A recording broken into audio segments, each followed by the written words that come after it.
Quiero que vayas conmigo al versículo 16 del tercer capítulo de Juan. Juan, tercer capítulo. Porque de tal manera amó Dios al mundo, que ha dado a su Hijo unigénito para que todo aquel que en él cree no se pierda, mas tenga vida eterna. ¿Cuántos podemos decirlo juntos? Díganlo todos juntos. Porque de tal manera amó Dios al mundo, que ha dado a su Hijo unigénito, para que todo aquel que en él cree no se pierda, mas tenga vida eterna. Ese es el Evangelio en resumen.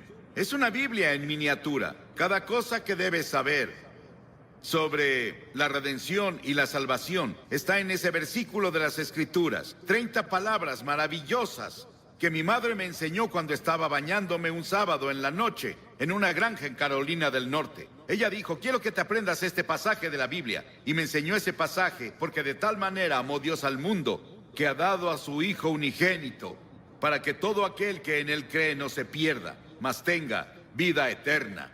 Muchas personas me preguntan: si Dios ama al mundo, ¿por qué permite tanto sufrimiento en el mundo? La guerra, las enfermedades, la pobreza, el odio, la soledad, el aburrimiento, el vacío, los problemas psicológicos, el desempleo, la violencia, la tensión, todas esas cosas. ¿Por qué Dios no viene y lo para? Esa es una pregunta que muchas personas se hacen. Algunas personas aquí en Nueva York dicen: ya no puedo más, y se están suicidando. Las presiones de la vida son muy grandes. Ellos no las soportan. ¿Por qué? Si hay un Dios, ¿por qué no lo termina? Algunas personas dicen: ¿por qué Dios nos ha abandonado? Pero Dios no nos abandonó. Nosotros lo abandonamos. Muchos de los jóvenes aquí han oído la canción del año pasado del álbum Edge of the Century, álbum de Styx. Pero ¿has escuchado las palabras, la letra?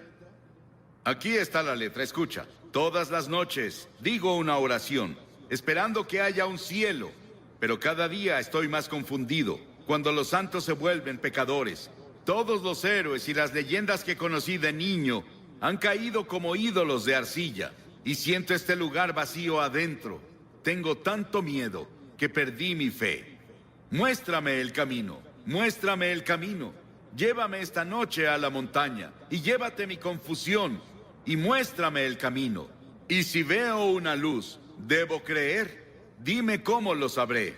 Muéstrame el camino, muéstrame el camino. Llévame esta noche al río y lava mis ilusiones. Muéstrame el camino, muéstrame el camino. Dame la fuerza y el valor de creer que llegaré ahí un día. Y por favor, muéstrame el camino. Y cada noche digo una oración esperando que haya un cielo. Y este pasaje dice: Dios, Dios.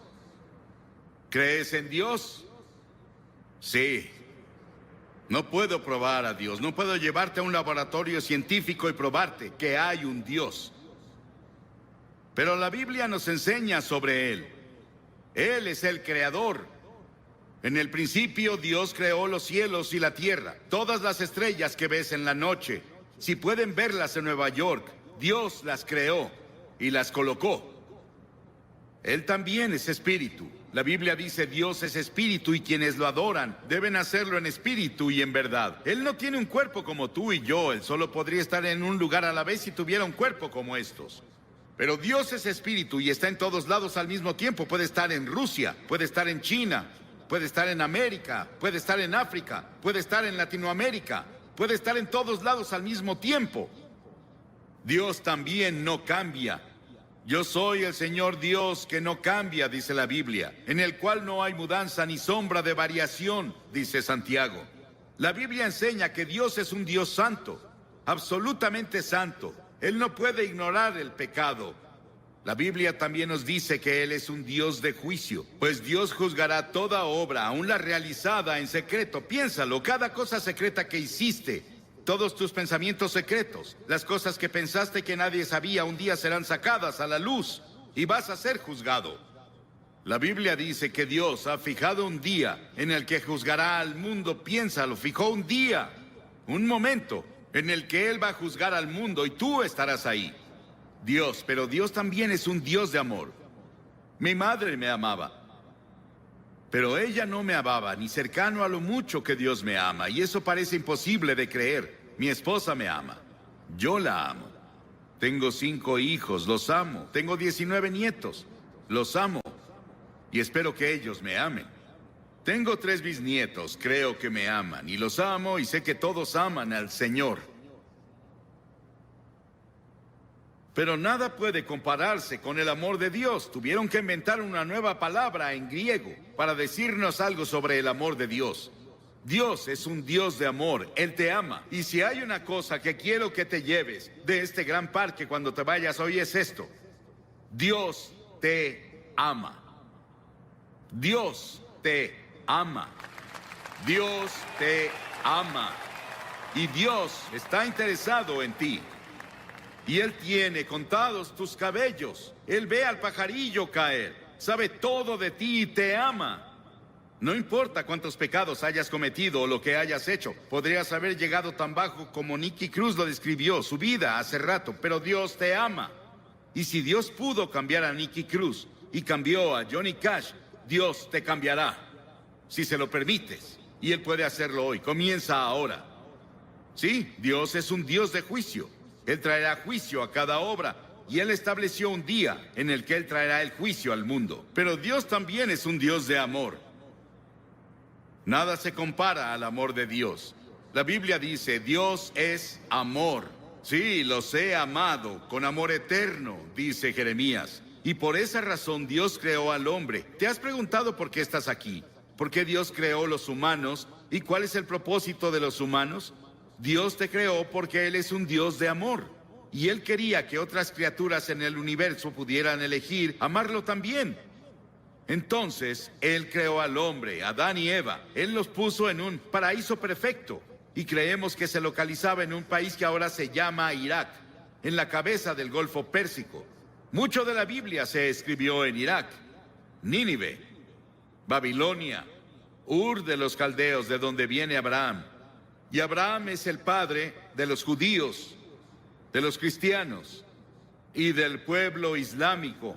Abraham es alguien a quien vemos como el principio. Él venía de Irak y es la razón por la que había mucho interés en Irak durante la guerra del Golfo. Por eso muchos libros fueron escritos en la Biblia sobre el Golfo. Y Dios creó al hombre y lo puso en el jardín del Edén, un ambiente perfecto, un paraíso perfecto. Y Dios le dio al hombre una elección. Dios dijo, quiero que tengas todo el fruto del jardín, salvo un árbol. No puedes comer de ese árbol. Dios probó al hombre. Y Dios dijo, si comes de ese árbol, vas a romper mi ley. Vas a sufrir y morirás. Y el hombre rompió la ley de Dios. Dios le dio el libre albedrío para elegir, y el hombre eligió rebelarse contra Dios. Escuché un talk show en la tele el otro día. Pude escuchar a casi todos. Discutían qué está mal con la naturaleza humana.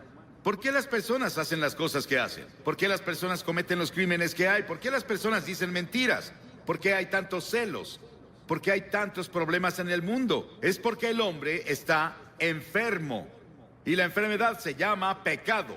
¿Cuál es la principal causa de la guerra? El crimen, el engaño y el fraude. ¿Por qué debemos tener hospitales y cárceles con barrotes en las ventanas y fuerzas policíacas y fuerzas militares? Nuestros problemas sociales básicamente son morales y espirituales. Y los problemas morales requieren una solución religiosa. Todos estos problemas indican que algo está mal con la naturaleza humana. Las personas esperan que la tecnología o la fuerza política nos salven. Pero Dios dice, tu problema está en tu corazón. El primer pecado que se cometió fue cometido en un paraíso. Es un problema del corazón. Jesús dijo, porque del corazón salen los malos pensamientos, los adulterios, la fornicación, los homicidios, los robos y las calumnias. La Biblia dice en Romanos 6, la paga del pecado es muerte. La Biblia dice, pecado es romper la ley. ¿Qué ley? La ley de la conciencia. ¿Has ido en contra de tu conciencia? Cometiste un pecado. ¿Alguna vez has roto alguno de los 10 mandamientos? Eres pecador. No has cumplido los requerimientos del sermón de la montaña. Eres un pecador. No cumplimos lo que Dios requiere. Somos pecadores ante Dios. Y el pecado se interpone entre Dios y tú. Se interpone entre tú y la paz. Entre tú y la felicidad. Entre el gozo y tú. Entre tú y la seguridad de que si mueres irás al cielo. Salomón, el gran rey de Israel, una vez dijo: no hay un hombre sin pecado. Estamos alejados de Dios, recordemos eso. Estamos separados de Dios. A pesar de eso, Él aún nos ama. Sí, hay un infierno. Hay un infierno en esta vida, pero también hay un infierno en la vida venidera, si estamos separados de Dios. La Biblia enseña que la muerte tiene 3 dimensiones. Hay una muerte natural. Cuando mueres, vas a ser sepultado o vas a ser cremado, como sea que lo hagan. Desaparecemos de esta tierra. Pero hay una muerte espiritual. Dentro de ti viven tu alma o tu espíritu. Esa es la parte de ti que vive para siempre. Es la parte con la que tienes comunión con Dios. Y has quebrado la ley de Dios y como resultado estás espiritualmente muerto. Estás muerto para Dios. Y esa muerte continuará a lo largo de toda la eternidad después de que mueras. Y no vas a estar ahí con miles de personas divirtiéndote como muchas personas describen el infierno. Vas a estar solo. Vas a estar en una terrible soledad ahí. Y eso es el infierno. Y podemos tener infierno en esta vida. El infierno en la vida venidera. Y eso se llama muerte eterna. Las palabras que Cristo usa en el Nuevo Testamento para describir el castigo al pecado son pérdida, perecer, condenar, castigo, infierno. Dios vio toda esta confusión y nos vio tropezando en la oscuridad. No sabíamos qué hacer con nuestro ser. Estábamos aburridos por un lado, o muriendo físicamente por el otro. Dios decidió hacer algo al respecto con su amor. Dios no podía olvidarnos, o no cumpliría su palabra, no sería Dios. Dijo que si pecabas, morirías. Que si pecabas, sufrirías. ¿Debemos sufrir y morir para que Dios cumpla su palabra?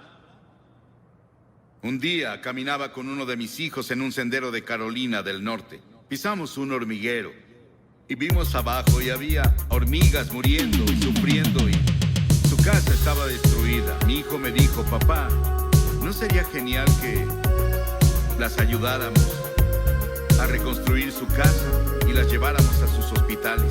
Y dije: sí, pero somos muy grandes y ellas chiquitas.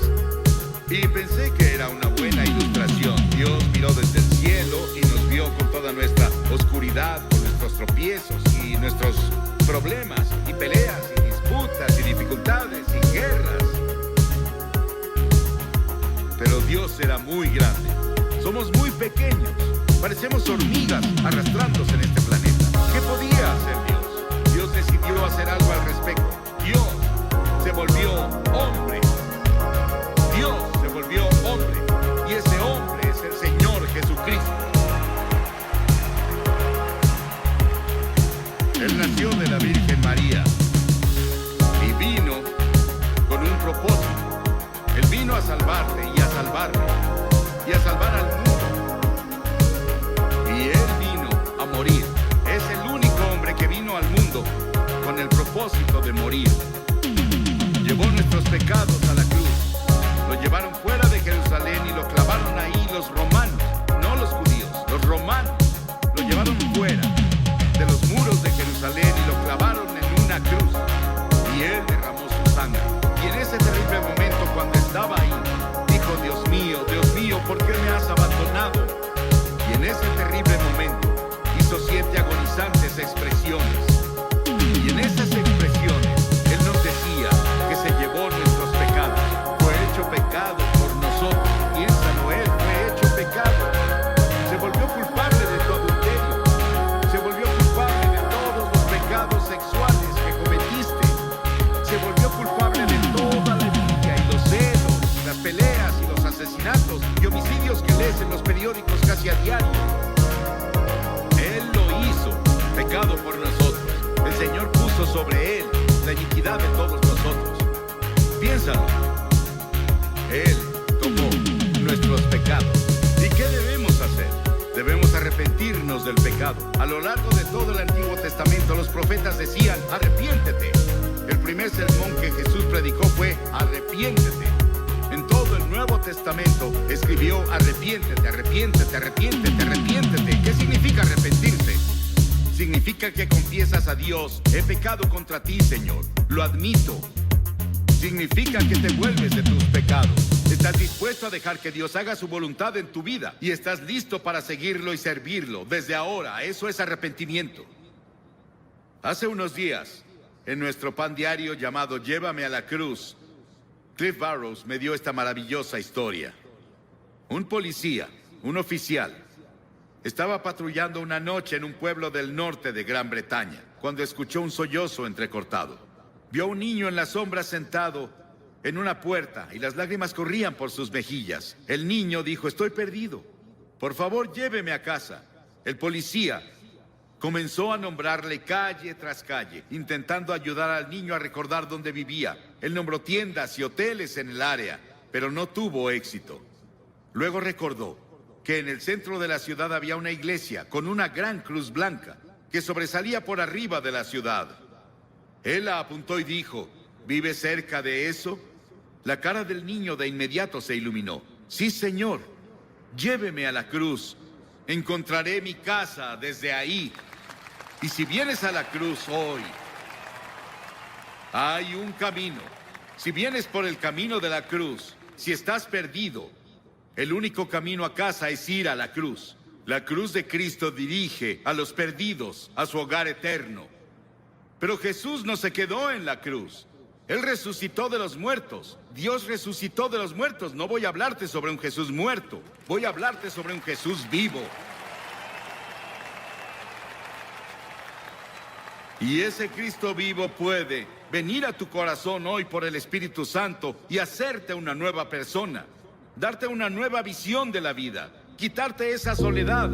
Quitarte esos pecados que has cometido y limpiarlos para que cuando Dios te vea, no vea tus pecados. Estás justificado a sus ojos, como si nunca hubieras pecado. Y luego la Biblia enseña que Jesucristo vendrá de nuevo un día. Estuve en Jerusalén y estuve hablando un día con el rabí en jefe. Y le pregunté: Señor, ¿cree que el Mesías va a volver? Y él dijo: sí, claro. Y dije: yo también. Pero creo que cuando venga, usted verá que es Jesucristo.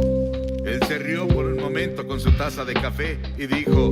No se rió, me sonrió. Y dijo: claro, esa es nuestra diferencia. Ambos esperamos al Mesías, pero nosotros creemos que será Jesucristo. Verán al Hijo del Hombre venir sobre las nubes del cielo con gloria, con gran poder y gran gloria. Va a volver y establecerá su reino. Sí. El comunismo no ganó. Ningún ismo va a ganar. Solo Cristo va a ganar. Y un día va a gobernar al mundo. Pero esta noche Él quiere gobernar tu corazón. Él quiere entrar a tu hogar y a tu familia, a tu vecindario. Él quiere entrar a nuestro país. Y Él quiere ser el Rey de Reyes y Señor de Señores. ¿Qué requiere Dios de ti? Ya te dije una cosa: arrepentimiento. Durante la semana pasada celebramos los días más santos del año judío. Yom Kippur, que se celebra el miércoles, es intensamente personal. Los festivales judíos hacen 3 preguntas. ¿Qué hemos hecho qué hicimos con nuestra vida durante el año pasado? ¿Dónde estás ahora en tu vida? ¿Qué planeas hacer con tu vida el año que viene?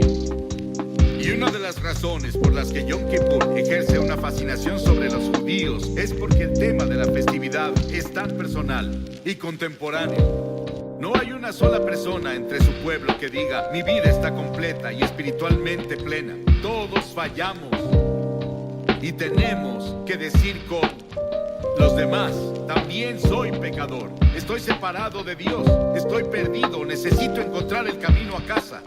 No es una opción, es un mandamiento. En Hechos 17, el apóstol en su sermón dijo: Dios manda a todos los hombres de todas partes que se arrepientan. Piénsalo, Dios lo manda.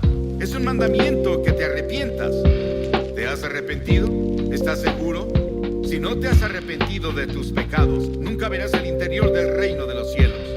Entonces ven por fe. Por gracia han sido salvados, por fe y no por obras, para que nadie se jacte. Nunca podrás ganarte entrar al cielo. Debes ir por fe en Cristo. Y vienes por la gracia de Dios. La gracia significa algo que no mereces. No puedes ganártelo. Vienes por fe a Él. Así fue conmigo. la fe de un niño. Dirás, Billy, esas cosas son tan simples. Jesús habló con tal simplicidad sobre las cosas espirituales que los niños lo oyeron con gusto. Debemos hacerlo simple. Es una verdad profunda, pero debe ser proclamada con simplicidad. Y todos los que hoy están dispuestos a decir, me arrepentiré de mis pecados, recibo a Cristo como Salvador, y quiero seguirlo y servirlo, o quiero rededicarme a Él. Tal vez quieras renovar tus votos que tomaste en la confirmación o el bautismo o cuando fuera. Y quieres decir, Señor, quiero volver a ti. Me alejé de ti y me confundí y perdí. Quiero que Cristo sea lo primero en mi vida. Quiero que perdone mis pecados. Quiero ir a la cruz y quiero seguirlo de ahora en adelante. Levanta la mano. Sí, hay muchas personas con la mano levantada. Y también muchas personas de pie. No puedo pedirte que te pares porque no sobresaldrías. Y hay 4 cosas que de ahora en adelante son muy importantes. Primero, lee la Biblia todos los días. La Biblia es comida para tu alma. En segunda, ora. Tal vez no orarás como un clérigo, pero puedes decir, Señor, ayúdame, necesito ayuda. Él vendrá a ayudarte, Él responderá a tu oración. Ora en el nombre de Cristo. Di, Señor Jesús, te necesito. Y luego la tercera cosa, sé testigo de Cristo. Dile a las personas cuando te vayas esta noche, o coméntales mañana, en la reunión en Great Lawn, hice un compromiso con Cristo y voy a cumplirlo con la ayuda de Dios. Eso te ayudará a ganar a otras personas para Cristo. Y luego, la cuarta cosa es ir a la iglesia. A una iglesia donde Cristo es proclamado. Y seguirlo y servirlo. Lo mejor que puedas, porque verás, cuando te vayas de aquí no te vas solo. El Espíritu Santo de Dios se irá contigo. Y quiero que repitas esta oración en voz alta conmigo. Ora en voz alta. Dios, soy pecador. Lamento mi pecado. Estoy dispuesto a alejarme de mi pecado. Y recibo a Cristo como Salvador. Lo confieso como Señor. Desde este momento, quiero seguirlo y servirlo en la comunión de su iglesia. En el nombre de Cristo. Amén. Amén. Amén.